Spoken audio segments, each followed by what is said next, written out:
किसान वाणी कार्यक्रम के प्रायोजक हैं कृषि एवं किसान कल्याण मंत्रालय, भारत सरकार। हर जोखिम से निकल कर फसल आए, सुरक्षित हो जाए। फसल बीमा से हर किसान अब आत्मनिर्भर हो जाए। संकट के समय प्रधानमंत्री फसल बीमा योजना किसानों के लिए वरदान है। अब सूखा पड़े या बाढ़ आ जाए, कोई डर नहीं। अब ओले पड़े या कीट पतंगे फसल खा जाएं, कोई फिक्र नहीं, क्योंकि हमने लिया है प्रधानमंत्री फसल बीमा। बुआई से फसल कटाई तक हर जोखिम का दावा, न्यूनतम प्रीमियम पर अधिकतम भुगतान का वादा। योजना से हर साल जुड़ रहे हैं 5 करोड़ से ज्यादा किसान। अब आपकी है बारी। नजदीकी कृषि कार्यालय, सहकारी समिति, बैंक शाखा, अधिकृत बीमा कंपनी या जन सेवा केंद्र में स्वेच्छा से करा सकते हैं पंजीकरण। फसल बीमा पोर्टल या फसल बीमा ऐप द्वारा भी कराया जा सकता है पंजीकरण। प्रधानमंत्री फसल बीमा योजना, आपकी फसलों का संपूर्ण सुरक्षा कवच। कृषि एवं किसान कल्याण मंत्रालय, भारत सरकार। किसान वाणी कार्यक्रम सुनने वाले सारे बाण भाइयों ने विनोद भाई की राम राम। किसान भाइयों, आज के किसान वाणी कार्यक्रम में चर्चा करेंगे केचुआ खाद के महत्व पर और करवाएंगे भाइयों का मनोरंजन भी, और साथ में चर्चा करेंगे नई फसल नई उमंग के तहत तिलनी फसल तिल की बिजाई के बारे में। तो भाइयों करें चर्चा तिलनी फसल तिल की बिजाई के बारे में। किसान भाइयों, तिल जो है वो पूरे दुनिया में उगाई जाने वाली सबसे पुरानी जो देसी तेलीय फसल है वो है। और अपने एशिया और अफ्रीका महाद्वीप में तो जितने भी तेल है या औषधीय या जो पुष्टिकारक यानी कि जो ताकत देने वाली जो औषधि है उसके रूप में हम तिल ने उगावे हैं।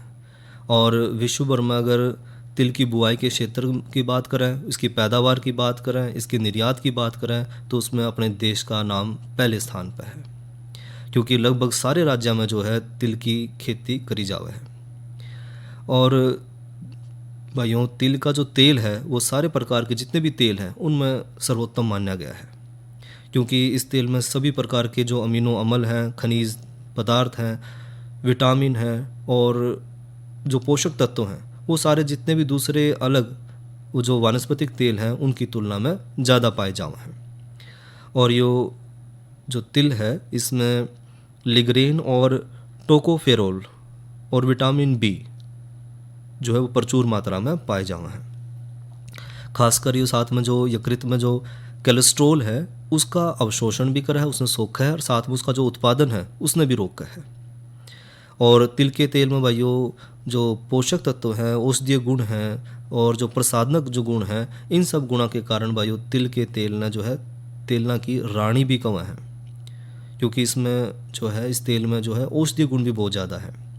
और साथ में जो तिल के तेल में जीवाणु, फफूंद, विषाणुरोधी गुण भी हुए हैं। साथ में इसमें उपस्थित जो कैल्शियम है वो हमारा शरीर आसानीतः अवशोषित कर सके है, क्योंकि जो इसमें कैल्शियम मौजूद हुआ है वो बिल्कुल सरल साधारण कैल्शियम है जो आसानीतः शरीर जो है सोख सका है।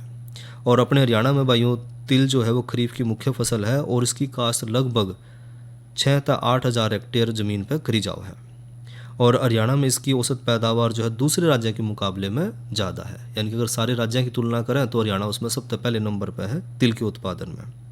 तो किसान भाई जो हैं थोड़ा सा तिल की जो विधि है उसकी बोने की और कौन कौन सी अच्छी किस्म है उनके बारे में जानकारी लें तो इसकी पैदावार ज़्यादा ले सके हैं। तो बात करें उन्नत किस्म की, तो जो पहली किस्म है वह है हरियाणा तिल नंबर 1। यह किस्म भाइयों 35 से 40 दिन में इसमें फूल आ जाए हैं और जो फसल है वो 80 से 85 दिन के अंदर पक्का तैयार हो जाए। यह किस्म फाइलोडी और जो दूसरी बीमारी हैं उनके प्रति ज़्यादा रोग प्रतिरोधी है और इसकी औसत पैदावार जो है 7 से 7.5 मन प्रति हेक्टेयर ले सका है। दूसरी किस्म है भाइयों हरियाणा तिल नंबर 2 और इस किस्म के जो दाने हैं वो सफ़ेद रंग के हैं और जो तेल की मात्रा है वो इसमें लगभग 48% पाई जावा है और पकड़ में 85 से 90 दिन इसमें लगे हैं। यह किस्म भी भाइयों फाइलोडी और जो दूसरे रोग हैं उनकी अवरोधी है और इस किस्म की पैदावार औसत पैदावार की अगर हम बात करें तो वो 7 से 8 क्विंटल हम प्रति हेक्टेयर ले सके हैं। अगली किस्म है भाइयों RT 46। सफ़ेद तिल की यह किस्म 1990 में जो है सरकार ने जो है अधिसूचित करी थी और यह किस्म भाइयों लगभग 80 से 90 दिन में पक कर तैयार हो जाए। और इस किस्म का जो तना है, इस किस्म में जो तना है या जो जड़ गलन है, अल्टेरियनिया है, पत्ती धब्बा है, पत्ती और फली छेदक कीट के जो प्रति जो है ज़्यादा सहनशील है और इसकी औसत पैदावार भी भाइयों 5 से 6 क्विंटल प्रति हेक्टेयर हम ले सकते हैं। और अगली किस्म है भाइयों RT 125, बारी दोमट मिट्टी खातर यह किस्म सबसे बढ़िया है और इसके पौधे लगभग 100 से 120 सेंटीमीटर ऊंचे और 3 से 4 शाखा हर एक पौधे पर हमने मिल जाए इसमें। और इस किस्म की भाइयों विशेषता यह है कि यह पकते समय इसकी जो पत्ती हैं, तना है, इसकी शाखा है और जो फली हैं वो पीले रंग की हो जाए और इसकी औसत पैदावार जो सिंचित क्षेत्र में है वो लगभग 6 क्विंटल प्रति हेक्टेयर और जो बीज में तेल की मात्रा वो लगभग 49% है। एक और किस्म है वह है RT 346, यह भी भाइयों बड़े और सफ़ेद चमकीले बीज वाली और सूखे में भी सहन करने वाली किस्म है और यह किस्म भाइयों 80 से 85 दिन में पक कर तैयार हो जाए और यह किस्म भी भाइयों फाइलोडी, मैक्रोफोमिया और तना और जड़ गलन रोग है, धब्बों का रोग है, फली छेदक कीट है, उन सब के प्रति यह सहनशील है और इसकी औसत पैदावार 7 से 8 क्विंटल प्रति हेक्टेयर किसान भाई ले सकते हैं और इसके बीज में तेल की मात्रा लगभग 50% हुआ है। RT 351 तिल की यह वायु किस्म जो है, इसमें जो फली है वो चौकर्दों को लग गए हैं और बीज सफ़ेद और चमकीला है। इस किस्म में भी लगभग 85 दिन लगे हैं इन्हें पक्का तैयार होने में और यह किस्म जो है मुख्य रूप से जो सारी बीमारी है लगभग उनके प्रति सहनशील है। इसकी औसत पैदावार भी 6 से 8 क्विंटल प्रति हेक्टेयर जो है किसान भाई ले सकते हैं और बीज में तेल की मात्रा 50% तक। T78 यह जो है सफ़ेद रंग की किस्म 90 दिन में पक्का तैयार हो जाए और 8 से 10 क्विंटल प्रति हेक्टेयर हमने पैदावार मिल जाए। इसके अलावा भाई एक किस्म और है प्रगति, इस किस्म का बीज भी सफ़ेद रंग का हुआ है और यह जो किस्म है वो 88 दिन में पक्का तैयार हो जाए। यह किस्म फाइलोडी, पत्ता मरोड़ और मैक्रोफोमिना, जड़गलन और तनागलन सब बीमारियों के प्रति सहनशील भी है और इसकी जो औसत पैदावार है वो 6 से 7 क्विंटल प्रति हेक्टेयर है। अब इसमें जो मुख्य बीमारी है तिल की फसल में वो है हरियाणा में जो तिल की जितनी भी मुख्य फसल है उसमें फाइलोडी, मैक्रोफोमिना, तना और जड़गलन, अल्टेरियनिया और सर्कोस्पोरा, पत्ती धब्बा, लीफ कर्ल, झुलसा और अंगमारी, ये रोग मुख्य रूप से फसल इसमें तिल की फसल में पाए जाए हैं और इन खातर इलाज हमने क्या करना है। जो अगर मैक्रोफोमिया या तना और जड़ गलन की अगर बीमारी दिखे तो इस तरह के रोग जो ग्रसित पौधे हैं उनकी जड़ और तना भूरे रंग की हो जाए, यानी कि उन्हें उसकी पहचान करनी है तो पहचान यह है कि जो जड़ और तना है वो भूरे रंग की हो जाए, रोगग्रस्त पौधे जल्दी पक जाए और बीज जो है कच्चे रह जाए। रोकथाम खातर जो किसान भाई हैं पहले बीज ने 1 ग्राम कार्बेंडाजाइम, साथ में उसमें मिला लें 2 ग्राम थायरम या फिर 3 ग्राम कैप्टान प्रति किलोग्राम के हिसाब से बीज ने उपचारित कर लें तो मैक्रोफोमिया और तना और जड़ गलन की बीमारी से छुटकारा पा जाएंगे। इसके अलावा अल्टरनेरिया और सर्कोस्पोरा जो पत्ती धब्बा रोग है ये जो रोग है वो जीवाणु कारण फैलने वाला रोग है और इस रोग में जो पत्ती है वो भूरे रंग के उस पर गोल धब्बे दिखाई देने शुरू हो जाए और बाद में भाइयों पूरी पत्ती पे वो फैल जाए। रोकथाम खातर किसान भाई जो है बिजाई तो पहला बीज ने 2 ग्राम स्ट्रेप्टोसाइक्लिन 10 लीटर पानी में 2 घंटे तक डुबोकर उसने सुखा लें और सुखाने के बाद उसकी बुआई कर दें और फसल उगने के बाद भाइयों अगर ये बीमारी के लक्षण फिर भी दिखाई दे तो 500 से 600 ग्राम मैनकोजेब प्रति एकड़ के हिसाब से छिड़काव कर दें। और अगर भाइयों पत्ता मरोड़ बीमारी के लक्षण दिखे, वैसे तो बीमारी विषाणु के कारण तो फैल रहा है और इस विषाणु ने फैलाने का जो जिम्मेवार है वो है सफ़ेद मक्खी और इस रोग के जो शुरुआती लक्षण है उसमें जो संक्रमित पौधे हैं उनकी पत्ती गहरी हरी और नीचे की तरफ जो है मुड़ कर छोटी रह जाए और जो निचली सतह है उसमें जो शिराएं हैं वो मोटी हो जाए और ज़्यादा प्रकोप दिखे तो पौधा जो है छोटा रह जाए और फली जो है इस पर नहीं लगती, यानी कि फल नहीं आंदा और पौधा सूख कर ख़त्म हो जाए। फसल ने कहीं जो बीमारी उन तक बचाने खातर मेटासिस्टाक्स 0.025% के गोल में 20 से 30 दिन के अंतराल पर उसका छिड़काव करें तो इस समस्या का भी समाधान पाया जा सके। इसके अलावा भाइयों खेत की जो तैयारी करनी है वो किस तरह करनी है। तिल की जो फसल है मुख्य रूप से वैसे तो सारी जो मिट्टी है उसमें हम तिल की फसल ले सके हैं, लेकिन अगर ज़्यादा पैदावार इसकी हमने देखी है वो है दोमट रेतीली मिट्टी में अच्छी पैदावार दे है और खेत की जो मिट्टी है उन्हें पलटन वाले अलगेला अच्छी तरह तय चला कर समतल बना लें और खेत में पानी ना खड़ा होने देवें, क्योंकि भाई अगर खेत में पानी खड़ा होगा तो पौधे के मरण की आशंका ज़्यादा है। बिजाई का सबसे बढ़िया समय भाइयों जुलाई का पहला पखवाड़ा, ये जो समय चल रहा है सबसे बढ़िया समय है तिल की बिजाई का। और बात करें बीज की मात्रा और उसके उपचार की, तो बीज की मात्रा हमने लेनी है 1.5 से 2 किलो 1 एकड़ के हिसाब से। और बिजाई से पहला भाइयों बीज ने 3 ग्राम कैप्टान या थायरम के में जो है प्रति किलोग्राम के हिसाब से उसमें उपचारित कर लें। और अगर ऐसा करने तो भाइयों जड़ और जो तला गलन की बीमारी है उसका प्रकोप बहुत कम हो जाएगा। बिजाई का सही तरीका क्या है, एक तो बिजाई भाइयों कतार में करें और कतार से कतार की दूरी 30 सेंटीमीटर और पौधे से पौधे की दूरी 10 से 15 सेंटीमीटर रखें। और बीज ने भाइयों माटी में 4 से 5 सेंटीमीटर गहराई पर जो नमी है उसमें डाल लें। खाद की मात्रा भाइयों लेनी है 10 टन गोबर की जो गली सड़ी खाद है बढ़िया, अगर वो हम डाल दें तो पैदावार ज़्यादा मिलेगी। इसके अलावा 15 किलोग्राम नाइट्रोजन जो हमने 35 किलोग्राम यूरिया तो मिल जाए प्रति एकड़ के हिसाब से डाल दें। और खाद की जो बची हुई मात्रा है उसने भाई शेष आधी मात्रा ने सिंचाई के बाद डाल दें। जो पहली सिंचाई करनी है उस पहली सिंचाई के बाद बाकी बची हुई मात्रा डाल दें। और सिंचाई जो है 60 से 65 दिन के अंतराल पर भाई जब जो है फसल ज़्यादातर तैयार हो जाए तो 40 से 45 दिन के बाद जो फसल में फूल खिलने लगे तो खेत में सिंचाई करें। और सिंचाई के बाद देखा जाए ज़्यादातर समस्या आ जाए है खरपतवार की, तो खरपतवार नियंत्रण खातर भाई तिल की बुआई के लगभग 30 दिन के बाद जो है निराई गुड़ाई जरूर करें। और यदि खेत में पौधे की संख्या ज़्यादा हो रही है तो अनावश्यक पौधे ने भी खेत में तय निकाल दें। तो इस तरह भाई हम जो है तिल की जो फसल है, जो तिलनी फसल है हमारी तिल, उसकी बिजाई करें और ज़्यादा जो है हम मुनाफा कमा सकें। यह तो बात करी भाइयों तिलनी फसल तिल की बिजाई। एक कराओ भैया का मनोरंजन, सुने एक लोकगीत और उसके बाद फिर करेंगे चर्चा दूसरे विषयों पर। धन धन ईश्वर कारीगर या रचना खूब रचाई जी, कहाँ बैठे निर्माण करे ना देते कहीं दिखाई जी। धन ईश्वर कारीगर या रचना खूब रचाई जी, कहाँ बैठ निर्माण करे ना देते कहीं दिखाई जी।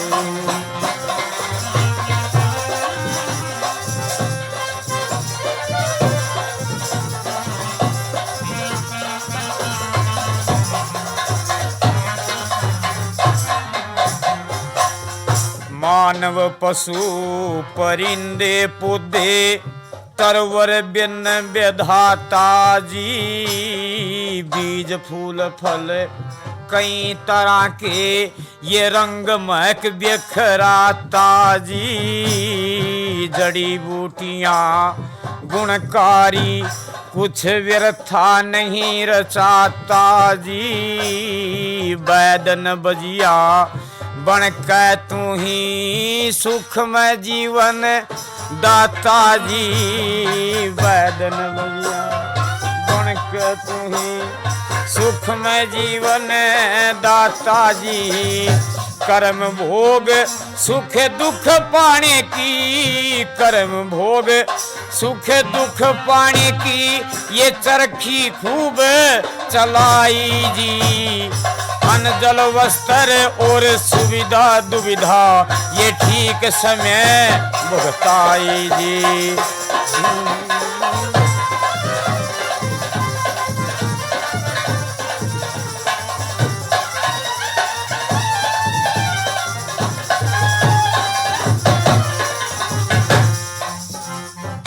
हाँ नर नारी इजड़ा तीनों में कितने वेद बनाए हैं।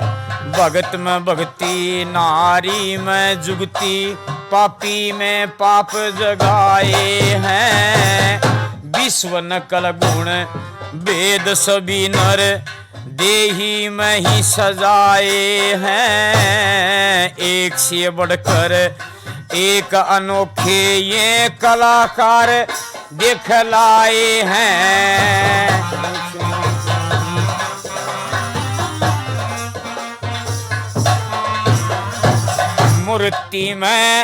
मुस्कान तेरी ब्राह्मण में कला सवाई जी। सब कवियों में रचता तू ही अलग अलग कविताई जी। धन धन ईश्वर कारीगर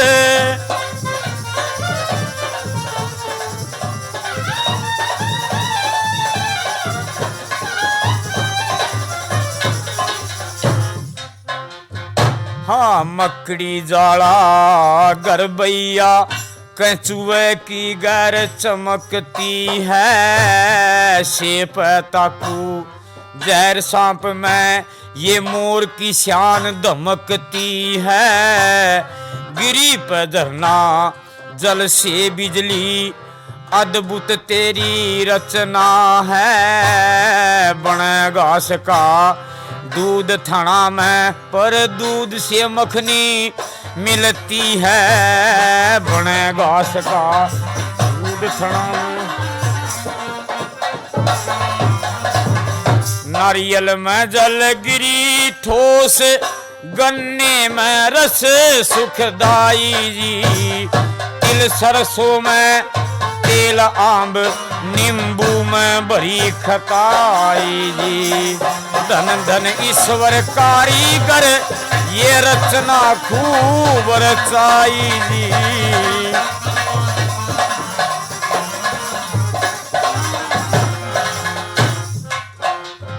हाँ कितने रंग रबड़ कागज इन कपड़ों का निर्माण किया। मधु सुधा विष बारूद अग्नि सुख दुख का सम्मान किया। टेलीविजन फोन रेल एक रॉकेट वायुयान किया। इस कंप्यूटर की कला मशीनों का साधन भगवान किया। कंप्यूटर की कला मशीनों का साधन भगवान किया। हाथ जोड़ प्रणाम ये स्वामी बार में बार बधाई जी। सारे गुण तो कैसे करूं पर कुछ तो करूं बड़ाई जी। धन धन ईश्वर कारीगर ये रचना खूब रचाई जी।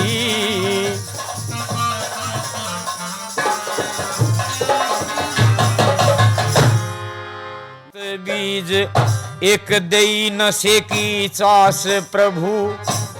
मेहंदी में रंग पद पदनी जंतु में धुआ खास प्रभु। रेशम कीड़ा ऊन भेड़ पे एक बाड़ी बीच कपास प्रभु। पर साधु राम ना कितनों का अब भी तुझ में विश्वास प्रभु। साधु राम ना कितनों का अब भी तुझ में विश्वास प्रभु। दे ब्राह्मण को मिले देव पितरा ने शांति पाई जी। महेंद्रपाल सही परख करी झूठी ना भरी गवाई जी। धन धन ईश्वर कारीगर ये रचना खूब रचाई जी।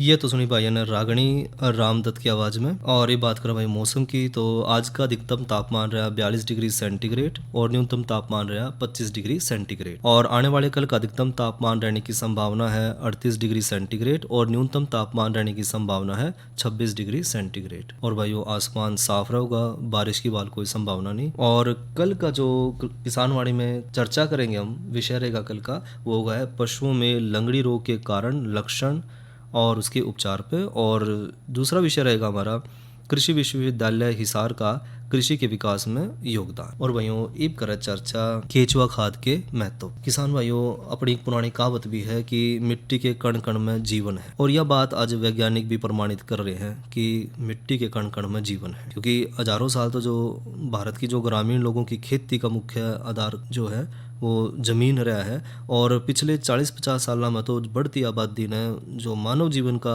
खेती पर जो आधारित अर्थव्यवस्था है उसका सारा संतुलन बिगाड़ दिया। क्योंकि जनसंख्या बढ़न लग रही है तो पेट भरन खातर परंपरागत खेती जो है वो रासायनिक खेती में बदल दी चली गई। और रासायनिक खेती ने मिट्टी के जो जीव थे, जिसने मित्र कीट कहते हैं, वो नष्ट कर दिए, ज़मीन प्रदूषित कर दी, और आखिर में आकर जो ज़मीन की प्रकृति है, उसकी जैविक उर्वरता है, वो सब कमज़ोर होते होते मिट्टी जो है वह मृत होगी। और लगभग पिछले 20 साल में तो रासायनिक खाद के प्रयोग का जो इस्तेमाल हुआ है अंधाधुंध, उसमें इतने दुष्परिणाम निकले हैं कि वैज्ञानिक भी जो है चिंतित होने लगे हैं। और इसी समय जो है वैज्ञानिकों का ध्यान जो है वो केंचुए की तरफ गया कि केंचुआ जो है एक ऐसा जीव है जो खाद बना सका है, और जो रासायनिक खाद है उसका एक विकल्प भी बन सका है। तो रासायनिक खाद का जो एक विकल्प है वो है केंचुआ खाद। इसी विषय में हम बात कर रहे हैं आज। तो ज़मीन की जो उत्पत्ति है, उसका विकास है, इतना जो लंबा समय है हमारी धरती का, उसमें सारे जीवों की उत्पत्ति हुई है, तो उसमें केंचुआ भी है। और केंचुआ भाइयों पूरी धरती पर समान रूप से पाया जावा है। और केंचुए भाइयों अंग्रेजी में कहते हैं अर्थवर्म। इसी वजह तो भाइयों अर्थवर्म द्वारा जो कृत्रिमिक हम कल्चर की तैयारी कर रहे हैं उसी ने हम कहते हैं वर्मी कल्चर। अब वर्मी कल्चर खातर जो केंचुआ है उसकी जो सबसे बढ़िया प्रजाति है वो है एसिनिया फटीडा, या जो करीब करीब यह जो प्रजाति है वो पूरे विश्व में समान रूप से पाई जावा है। और इस प्रजाति के जो केंचुए हैं उसकी विशेषता यह है कि यो केंचुआ जो है अलग अलग तरह के जो वातावरण है, परिस्थिति हैं, उनमें आसानी से डल जाए। एसिनिया प्रजाति के जो केंचुए हैं वो अड़के बुरापन लिए हुए और साथ में जो है अड़के बैंगनी रंग के हुए हैं। इसका शरीर थोड़ा सा खंडित हुआ है और शरीर का जो आखिरी वाला हिस्सा है वो नुकीला हुआ है, जिसके कारण वो आसानी तक कचरे में बिल बनाकर उसमें रह सके है। एसिनिया फटीडिया प्रजाति की जो कुछ एक खास बात है वो ये है कि एसिनिया फटीडिया एक जुझारू प्रवृत्ति का केंचुआ है, जो कि लगभग 10 से 35 डिग्री सेंटीग्रेड तापमान पर 20 से 60% नमी और में जो है आसानी तक रह सके है। और जो जिंदा केंचुआ है उसका वजन वो है लगभग 1000 से 1500 मिलीग्राम। और इस केंचुए का जो जीवन चक्र है वो है 150 से 180 दिन। और भाइयों ये केंचुआ जो है अपने जन्म के लगभग 40 से 45 दिन के बाद ही प्रजनन शुरू करता है। और केंचुआ जो है एक बार संसर्करण के बाद जो है लगभग 2 से 3 दिन के अंदर ही अंडे देता है। और यह प्रक्रिया लगभग 4 से 6 हफ्ते तक लगातार चला है। और हर एक अंडे में जो है 3 से 5 जो है छोटे बच्चे निकले हैं। और भाई केंचुए जो है वो अंधेरे में रहना पसंद कर रहे हैं, अंधेरे में वो प्रजनन कर रहे हैं, और रोशनी होते ही वो जो है तुरंत अंधेरे की जगह भागना शुरू करता है और जो कचरा है उसके अंदर वो चले जाए। और एक केंचुआ भाइयों एक दिन में लगभग 1.5 ग्राम से 7 ग्राम तक भोजन ले हुआ है। वो निर्भर कर रहा है कि वो किस परिस्थिति में और किस तरह को उसमें भोजन मिल रहा है और किस परिस्थिति में वो रह है। अब जो घरेलू स्तर पर अगर हम वर्मी कंपोस्ट तैयार कर रहे हैं तो वर्मी कंपोस्ट तकनीकी का जो सबसे बड़ी विशेषता यह है कि इसने किसी भी स्थान पर हम आसानी से इसकी एक उत्पादन इकाई लगा सके हैं।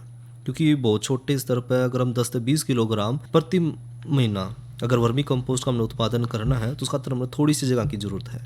इस खातर भाइयों कच्ची या पक्की किसी भी प्रकार की ज़मीन हो, चाहे वो प्लास्टिक के कैट हैं, लकड़ी के डिब्बे हैं, सीमेंट के पुराने कट्टे हैं, प्लास्टिक का टब है, या ऊपर तक जो खुले हुए मिट्टी के बड़े बर्तन हैं, उनमें हम वर्मी कंपोस्ट आसानी तक बना सके हैं। और अगर ये पात्र हैं, इसके अलावा अगर हमने बजरी है, सूखा और गीला कचरा मिल जाए, और साथ में जो है वर्मी कंपोस्टिंग के केंचुए हैं, पानी छिड़कन खातर छोटा सा झारा और ढक्कन खातर टाट या कपड़ा है, कास्टिंग मटेरियल है, और उल्टन पलटन खातर पंजे की ज़रूरत पड़े है। तो ये सारी चीज़ हमारे घर के आसपास हमने आसानी से मिल जाए है, ये सारी चीज़ उपलब्ध भी है भाई। और किसी भी पात्र के नीचे कि जो तरफ जो है पहले बजरी डाल दें और उसके ऊपर सूखा कचरा बिछा दें, उसके ऊपर केंचुए से जो है जो डिकम्पोजिंग मटेरियल है यानी कि जो कचरा है वो डाल दें, और फिर उसने जो है गीले कचरे तक जो ढक दें, और ऊपर जो है टाट या कपड़े तक ढक कर उसमें नमी बढ़ाए खातर समय समय पर उसमें थोड़ा सा पानी जरूर छिड़क दे रहे हैं। और हर एक महीने लगभग 20 किलो तक हम खाद का उत्पादन अगर हमने लेना है तो 500 से 1000 केंचुए की हमने ज़रूरत पड़ेगी। और कुछ समय में जो केंचुए हैं वो जो पात्र है जिसमें हमने वर्मी कंपोस्ट बनाना है उसमें उपलब्ध कचरे ने खाकर वर्मी कंपोस्ट बनाना शुरू करते हैं। धीरे धीरे इस पात्र में चाहे तो हम और भी कचरा डाल सके हैं, जिस तरह जितना खाद बढ़ता चला जाऊगा उसके बाद उस खाद ने बाहर निकाल दे रहे हैं और उसमें दोबारा कचरा डाल दे रहे हैं। लेकिन ध्यान ये रखना भाइयों कि जो कचरा हम डाल रहे हैं उसमें कोई विषैला पदार्थ ना हो जिससे केंचुआ ने नुकसान पहुँच जाए। और वर्मी कंपोस्ट की जो पूरी प्रक्रिया है उसके दौरान पात्र में कचरे में लगभग 50 से 60% हमने नमी बना कर रखनी है। और नमी 50 से 60% है। इस चीज़ की अगर हमने जानकारी लेनी है तो नमी नापन के 2 आकलन हैं। एक तो सीधे तरीके पर अगर हम कचरे ने हाथ में लेकर उसने मुट्ठी में दबावें और यदि हाथ गिल्ला हो जाए लेकिन उसमें तो पानी ना टपके तो इसका मतलब नमी बिल्कुल सही है। और इसका दूसरा तरीका है कि कुछ समय के बाद अगर देखने में अगर नमी की कमी या अधिकता का अंदाज़ा हमने लगाना है तो केंचुए वाले जो ढेर है उसने उलट पलट कर देख लें। अगर केंचुए के शरीर की त्वचा जो है वह गीली और चमकीली दिखाई देवे तो उसके शरीर पर कचरे अथवा जो कास्टिंग है उसके कण ना चिपक रहे हों, बिल्कुल साफ उसकी त्वचा है, तो इसका मतलब उस ढेर में नमी की मात्रा बिल्कुल सही है। तो इस तरह भाई जो है वर्मी कंपोस्ट का इस्तेमाल करके या वर्मी कंपोस्ट हम पैदा करके जो रासायनिक खाद है उसने हम बदल सके हैं, उसकी जगह जो है वर्मी कंपोस्ट ले सके हैं। तो ये तो करी चर्चा भाइयों केंचुए की खाद के महत्व पर। और इसी के साथ भाइयों अपने भाई विनोद ने दो इजाज़त। अच्छा भाइयों, राम राम। किसान वाणी कार्यक्रम के प्रायोजक थे कृषि एवं किसान कल्याण मंत्रालय, भारत सरकार। अरे अरे अरे क्या कर रहा है? इधर इधर इधर हम बोल रहे हैं तेरे बीजू का। उतला बोल रहा है? हाँ, पक्षियों से तो हम खेत को बचा लेते हैं पर इन घातक रसायनों से कैसे बचाएं? मतलब? देख बेटा, तू जो ये अंधाधुंध रसायन मिलाता है ना, मिट्टी की सेहत बिगड़ने लगी है और जब माटी ही कमजोर पड़ जाएगी तो उपज कैसे सेहतमंद होगी? अरे पहले ऐसा नहीं था, पूछना अपने बड़े बुजुर्गों से कैसे फसल लहलहाती थी, शुद्धता झलकती थी। हाँ, माटी भी तंदुरुस्त और लोग भी। अरे अब पहली वाली बात कहाँ? पर अब तो सब यही डाले हैं। सब नहीं, आज भी लाखों जागरूक किसान परंपरागत विधि से फसल उगा रहे हैं, खर्चा कम और उपज की कीमत भी बेहतर पा रहे हैं। सच है? रे बेटे, एक्सपीरियंस से बता रहे हैं, धूप में बाल सफेद नहीं किए हैं। हाँ। ठीक है भाई, मैं भी आज से जैविक खेती शुरू करूंगा। माटी से प्रेम की परंपरा है, परंपरागत खेती।